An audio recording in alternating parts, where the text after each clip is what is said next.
కేస్లాపూర్ నాగోబా ఆలయంలో సీఎం రేవంత్ రెడ్డికి జ్ఞాపకాన్ని అందజేస్తున్న మెస్రం వంశీయులంటూ ఒక వార్తను చూస్తా ఉన్నాం. ఎవడ్రా ప్రభుత్వాన్ని పడగొట్టేది, పండబెట్టి తొక్కుతాం, కూలిపోవడానికి ఇది కాళేశ్వరం ప్రాజెక్టు కాదు, ప్రజా ప్రభుత్వం. ఇంద్రవెల్లి సభలో సీఎం రేవంత్ ఫైర్. ఇంకా కేసీఆర్ సీఎం అవుతాడని చెప్తే మూతి పనులు రాలుతాయి. ఈ జన్మలో మళ్ళీ ముఖ్యమంత్రి కాదు కదా, మంత్రి కూడా కాలేడు. 1 కోటి ఎకరాలకు నీళ్లు ఇస్తానని నమ్మించి లక్షల కోట్లు మింగిండు. త్వరలోనే 500కే సిలిండర్, 200 యూనిట్ల ఫ్రీ కరెంట్ అమలు. 15 రోజుల్లో 15,000 కానిస్టేబుల్ పోస్టులు భర్తీ చేస్తాం. ప్రతి తండాకు రోడ్లు, స్కూళ్లు ఏర్పాటు చేస్తామని హామీ. ఆదిలాబాద్ జిల్లా కేస్లాపూర్ ఇంద్రవెల్లిలో సీఎం పర్యటన, నాగోబా ఆలయంలో పూజలు, ఇంద్రవెల్లి అమరులకు నివాళులర్పించిండు ముఖ్యమంత్రి. ఇక గడికోసారి ఇటు జగదీశ్వర్ రెడ్డి, అటు కేటీ రామారావు, అటు హరీష్ రావు పాప ముసలాయిని నాడ కూర్చునబెట్టిరు. పోషెట్టిని బాతాల పోషెట్టిని కూర్చునబెట్టి గడికోపారి నాయన సీఎం అవుతారంటే యానంగా అవుతారా అమ్మ అప్పుడెక్కడ నాయన ఉన్నాయి బీకే తట్టు 6 నెలల వడగొడతాం, 3 నెలల వడగొడతాం. ఇంకా జర లొల్లిపెట్టకుర్రా, ఆయనతో అవతలోడు ఆయనతో ఉన్న కాడికి సాఫ్ చేసేటట్టుండు. మీరు కేసీఆర్ అధికారంలోకి వస్తారంటే సొంత పార్టీ ఎమ్మెల్యేలే నమ్ముతలేరు. నమ్మక సాటుగా పోయి కేసీఆర్ ను ఇడిచిపెట్టి రేవంత్ రెడ్డిని కలుపుతా ఉన్నారు. మీ ఎమ్మెల్యేలకే నమ్మకం లేదు, జనానికి ఏడ నమ్మకం వస్తుంది? పండబెట్టి తొక్కుతామని చెప్తా ఉన్నాడు ముఖ్యమంత్రి గారు. ఎవడన్నా ప్రజా ప్రభుత్వాన్ని కూలగొట్టాలని ఉపాయం చేస్తే పండబెట్టి కసరు కక్కేదాకా తొక్కుతామని చెప్తా ఉన్నాడు. ఆలోచన కూడా రావద్దు. ఇంకా ఆలోచన ఎక్కడిది? ఇక మర్చిపోరు మీరు అధికారం అనేది. ఏమైనా ఉంటే ఆ బీఆర్ఎస్ పార్టీ అకౌంట్లు ఉంటే జల్దీ చదువుకోరి. ఎట్లాగో జిల్లాల పంటి అక్రమంగా కేటాయించిన మీ బీఆర్ఎస్ పార్టీ స్థలాలను ఖచ్చితంగా ప్రజాపాలన చేస్తాం. అంతే, స్వాధీనం చేసుకున్నాడే. ఇంద్రవెల్లి సభలో సీఎం రేవంత్ ఫైర్ అంటూ ఇంద్రవెల్లికి ఒక గొప్ప పేరుంది. ఇంద్రవెల్లిలో ఒకప్పుడు జరిగినటువంటి ఒక యుద్ధంలో కాంగ్రెస్ ప్రభుత్వం అప్పట్లో తప్పు చేసింది. అది ఉమ్మడి ఆంధ్రప్రదేశ్లో పాలకులు చేసినటువంటి తప్పు అని చెప్పి ముఖ్యమంత్రి రేవంత్ రెడ్డి గారు క్షమాపణ కోరిండు. ఆ తప్పులు రిపీట్ కావని చెప్పిండు. క్షమాపణ కోరడం అంటే అంత పెద్ద మనసు. ముఖ్యమంత్రి స్థాయిలో ఉన్నటువంటి వ్యక్తి క్షమాపణ కోరడం అంటే ఆ తప్పు రిపీట్ కాదని చెప్పి ఆ ప్రజల కోసం, ఆ గూడాల కోసం నేనున్నా అని చెప్పి భరోసాగా నిలబడ్డాడు. అది ఒక గొప్ప విషయం. ఇక ఇంద్రవెల్లి కాడ సభ నిర్వహించడం, గద్దరన్న కూడా యాద్ చేశాడు. ఇంద్రవెల్లి సభకు సంబంధించి గద్దరన్న పాడినటువంటి పాటలు అనేకం ఉన్నాయి. ఇంద్రవెల్లి కొండల్లో దండు బుట్టిందో నేస్తమారావా అనేటువంటి పాట. దండుకు 70 చేతులు కలిశాయో నేస్తమారావా అనేటువంటి పాట అప్పట్లో ఫేమస్ పాట. అయితే నక్సల్బరీ ఉద్యమంలో, ఈ నక్సలైట్ ఉద్యమంలోకి యువకులను ఆకర్షించడానికి పాడినటువంటి పాట. శ్రీకాకుళం కొండల్లో సీమలు బుట్టాయో నేస్తమారావా అనేటువంటి పాటలు కూడా ఉండేటి.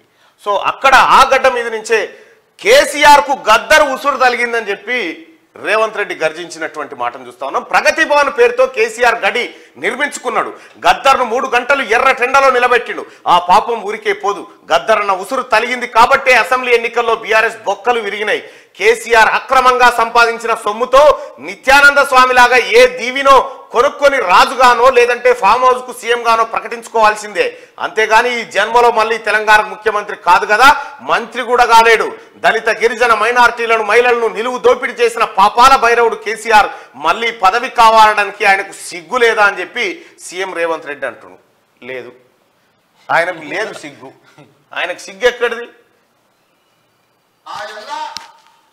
ప్రగతి భవన్ అనే పేరు మీద పెద్ద గడిని నిర్మించుకొని కష్టాలు చెప్పాలి అని గద్దరన్న పోతే ఎర్ర టెండకు మిట్ట మధ్యాహ్నం 3 గంటలు నీ గేటు దగ్గర నించోబెట్టినావు కదా కేసీఆర్. ఈ పాపం ఊరికపోతుందా అని నేను అడుగుతున్నా.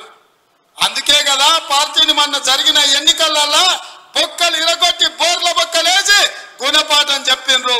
గద్దరన్న ఉసురు తలిగింది కాబట్టి మీ బొక్కలు ఇరిగిన పిట్టాక అది గుర్తుపెట్టుకోండి అని నేను చెప్పదలుచుకున్నా. అందుకే మిత్రులారా, ఇవాళ ఈ ప్రభుత్వం మీది మనది, ఈ ప్రభుత్వం పేదోళ్ళది. ఈ పేదోళ్ళ ప్రభుత్వంలో ఆదిలాబాదును దత్తత తీసుకుంటాం. ఇది ఆదిలాబాద్ కాడ గద్దరన్న వ్యవహారంలో ముఖ్యమంత్రి గారు మాట్లాడినటువంటి మాట. ప్రభుత్వం పడిపోతుందని ఎవరైనా కామెంట్లు చేస్తే పండబెట్టి తొక్కుతామని సీఎం రేవంత్ రెడ్డి హెచ్చరించారు. 3 నెలలకో 6 నెలలకో కేసీఆర్ ముఖ్యమంత్రి అవుతాడని ప్రభుత్వం పడిపోతుందని కొందరు అంటున్నారు. నీ అయ్య ఎవడరా పడగొట్టేటోడు? పడగొడతారా? ప్రజలు చూసుకుంటా ఊకుంటారా? ప్రభుత్వాన్ని పడగొట్టాలని చూస్తే ఊర్లల్లో యాప చెట్టుకు కోదండం వేసి కొట్టుండ్రి, లాగులల్లో తొండలిడు ఉండ్రి అని. ఇది ప్రజల కోసం పనిచేస్తున్న ప్రభుత్వం, ప్రజాప్రభుత్వం. వాడు అనుకుంటున్నాడు 1,00,000 కోట్లు పెట్టి కట్టిన కాళేశ్వరం ప్రాజెక్టు కూలినట్టు ఈ ప్రభుత్వం కూలుతుందని. నువ్వు దోపిడికి పాల్పడ్డావు కాబట్టి ఆ కాళేశ్వరం గాలేస్తే కొట్టుకపోయింది. ఈ ప్రభుత్వం గాలి కాదు కదా, నీ కాందాన్ని మొత్తం వచ్చిన బొక్క బోర్లా పడుతుంది. బోర్ల బొక్కల బండబెట్టి తొక్కుతాం. ఎవడన్నా ఈ ప్రభుత్వం పడుతుందనో కేసీఆర్ సీఎం అవుతాడనో చెప్తే మూతి పనులు రాలగొడతామని బీఆర్ఎస్ నేతలకు ఆయన గట్టి వార్నింగ్ ఇచ్చారు. శుక్రవారం ఆదిలాబాద్ జిల్లా కేస్లాపూర్ ఇంద్రవెల్లిలో సీఎం పర్యటించినటువంటి సందర్భంలో చాలా సీరియస్గా పండబెట్టి తొక్కుతామనేటువంటి వాయిగో మాట్లాడుతున్నారు వాళ్ళు. 3 నెలల్లో 6 నెలల్లో కేసీఆర్ మళ్ళీ ముఖ్యమంత్రి అవుతాడు, ఈ ప్రభుత్వాన్ని పడగొడతామని. నీ అయ్యా ఎవర్రా పడగొచ్చేటోడు? పడగొడతారా? ఎవడు కొట్టేది? నేను అడుగుతున్నా. వేలాది మంది మా యువకులు ఇక్కడ ఉన్నారు. మీరందరూ చూసుకుంటే ఊరుకుంటారా? పడగొడితే ఊర్లలోకి రాణిస్తారా? ఊర్లలో ఎవడన్నా ఈ ప్రభుత్వాన్ని పడగొట్టాలన్న ఆలోచన చేస్తే మీ ఊర్లో యాప చెట్టుకు కోదండం వేసి కొట్టండి, లాగుల తొండలు ఇడవండి. ఇది ప్రజలు ఎన్నుకున్న ప్రభుత్వం, ప్రజలు ఆశీర్వదించిన ప్రభుత్వం, ప్రజల కోసం పనిచేస్తున్న ప్రభుత్వం. ఇది ప్రజా ప్రభుత్వం. ఆడ అనుకుంటుండు 1,00,000 కోట్లు పెట్టి కట్టిన కాళేశ్వరం కూలినట్టు ప్రభుత్వం కూలుతుందని. నీ అయ్యా నువ్వు దోపిడీకి పాల్పడ్డావు కాబట్టి ఆ కాళేశ్వరం గాలి వస్తే కొట్టుకుపోయింది. ఈ ప్రభుత్వం గాలి కాదు కదా, నీ కాందాన్ని మొత్తం వచ్చినా బోర్ల బొక్కల పండబెట్టి తొక్కుతాం. ఎవడని ప్రభుత్వం పడుతుందనో 6 నెలలకో 3 నెలలకో కేసీఆర్ ముఖ్యమంత్రి అవుతాడని చెప్పిండంటే మూతి పండ్లు రాలుతాయని నేను చెప్పదలుచుకున్నా.